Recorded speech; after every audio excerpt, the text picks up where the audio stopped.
You walk into a party. You don't know anyone. A stranger looks at you and says, "So, who are you?" Oh no, my nightmare. What do you say? I panic. I forgot my own name. I accidentally say, "Fine, thanks." Classic. And then I pretend to check my phone for the rest of the night. And that, folks, is exactly why we're here today. Hey, welcome to English for Everyday channel, the podcast where we break down the English language, one awkward social situation at a time. I'm Rose. And I'm Jack. And today we are talking about something that sounds incredibly simple, but is actually surprisingly deep. Introducing yourself in English.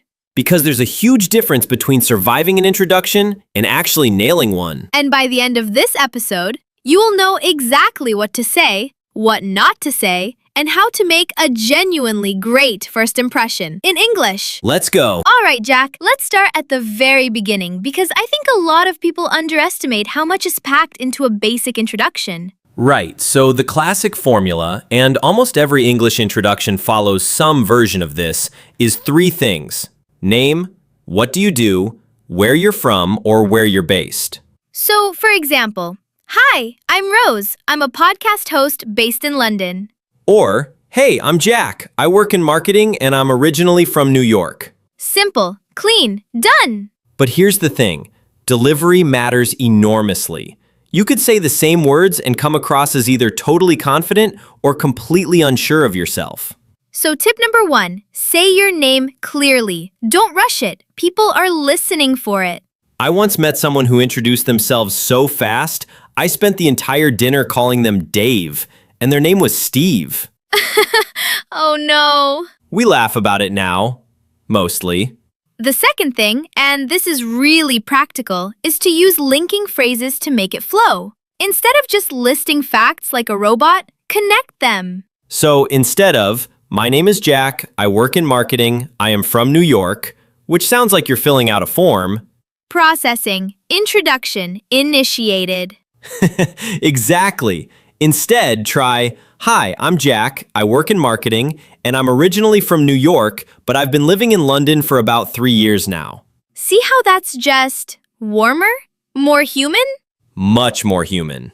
Formal versus informal. Reading the room. 2:30 to 4:30. Now, here's something I think is absolutely crucial, and a lot of English learners don't get taught this enough, which is that introductions are not one size fits all. Oh, 100%. The way you introduce yourself at a job interview versus a house party should sound completely different. Let's break it down. Formal settings first. Think job interviews, business meetings, professional networking events. In those situations, you want to be polished and purposeful. You're not just saying who you are, you're saying why you're relevant. So something like, "Good morning, my name is Rose Chen. I'm a communications specialist with 5 years of experience in digital media. It's a pleasure to meet you." Notice she used her full name, said it's a pleasure to meet you rather than nice to meet ya. And "good morning" instead of "hey." Hey, what's up? I'm here for the CEO position. Please don't. Now flip it. Casual setting. Friend's birthday, a class, a community group. Completely different energy. You can drop the formality, be warmer, and throw in a little personality. Like, "Hey, I'm Rose. I don't think we've met. I know Sarah from work. Love your jacket, by the way." See, that last bit, the compliment, the connection to a mutual friend, that's social glue. It opens the door for a real conversation. And in English, especially, small talk after the introduction is almost expected. It's not just who you are, it's why you're in the same room. Which brings us to a phrase I love, the conversation hook. Ooh, yes, tell them. So a conversation hook is just a little detail you add to your introduction that gives the other person something easy to respond to, something interesting or specific. For example, I'm Jack. I work in marketing, mostly with tech startups. It's chaotic, but I love it. The word chaotic is a hook. Someone's going to ask about that. Or, I'm Rose, I'm a podcast host.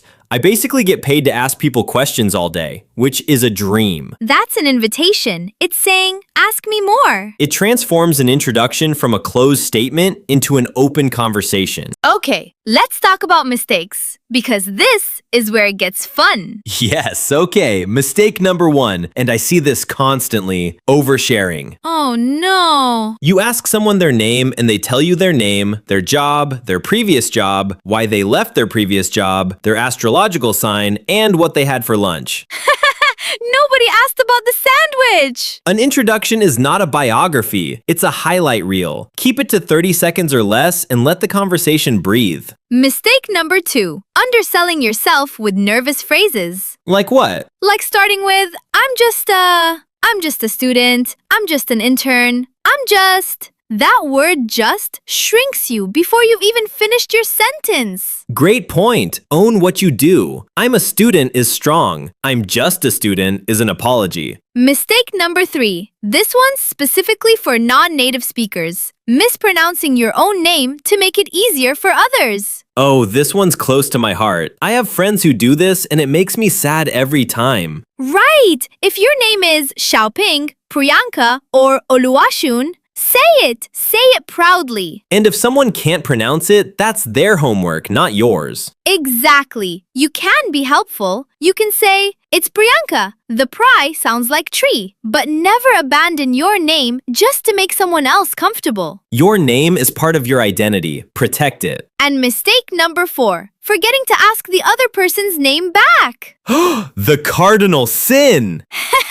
You introduce yourself, you give a beautiful little speech, and then you just stand there, waiting. An introduction is a two-way street. After you say your part, ask theirs. And you are? Or, I don't think I caught your name. It shows you're actually interested. Because here's the truth. People don't remember what you said about yourself half as much as they remember how you made them feel. Whoa, that got deep. We go deep on this podcast, Jack. All right, let's get into the toolkit. Rose, what are your top English phrases for introductions? Okay, so for casual situations, some of my favorites are, I don't think we've met. I'm Rose. Good to meet you. How do you know? I've heard so much about you. All good things, I promise. That last one is gold because it's warm, a little funny, and immediately puts the other person at ease. For professional settings, I love, it's great to put a face to the name, especially if you've emailed before. I've been looking forward to this conversation. I work primarily in, but I have a real passion for, that second part shows depth. And one phrase I think is underrated in English introductions, I'm based in versus I'm from. Oh, say more. I'm from tells people your origin. I'm based in tells people where your life is now. For people who've moved, who have complex backgrounds, who are expats, based in is much more current and often more accurate. And it also sounds slightly more cosmopolitan, which, let's be honest, doesn't hurt. Not at all. Another pro tip, mirror the other person's energy. If they're warm and casual, match it. If they're more reserved and formal, don't come in like a golden retriever. Hello, I'm Jack. Isn't this great? Easy, Jack. Reading the room is a skill, and it makes a massive difference in how your introduction lands. And finally, body language. I know this is a language podcast, but we'd be doing you a disservice if we didn't mention it. Eye contact. A genuine smile, not a terrifying smile. There's a difference. A firm but not crushing handshake if that's the context. And turn your body toward the person. Be present. Because you can say all the right words and still seem disengaged if your eyes are on your phone. Okay, let's bring it home. Jack, give me a complete, great introduction. Formal version. You're at a professional conference.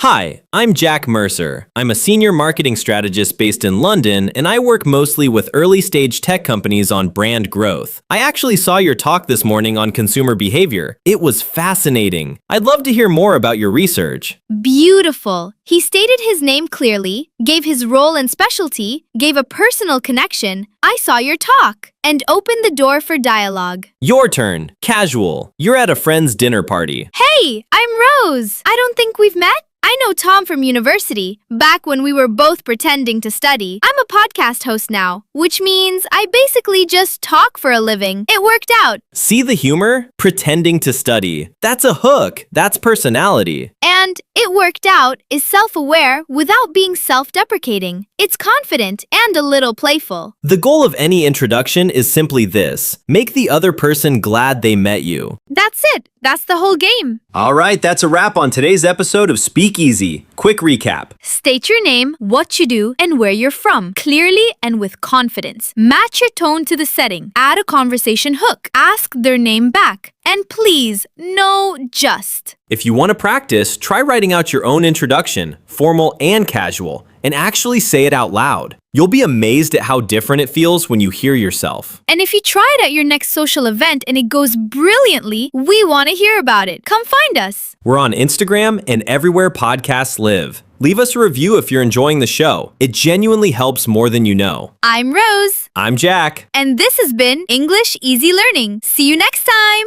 Thank you so much, everyone.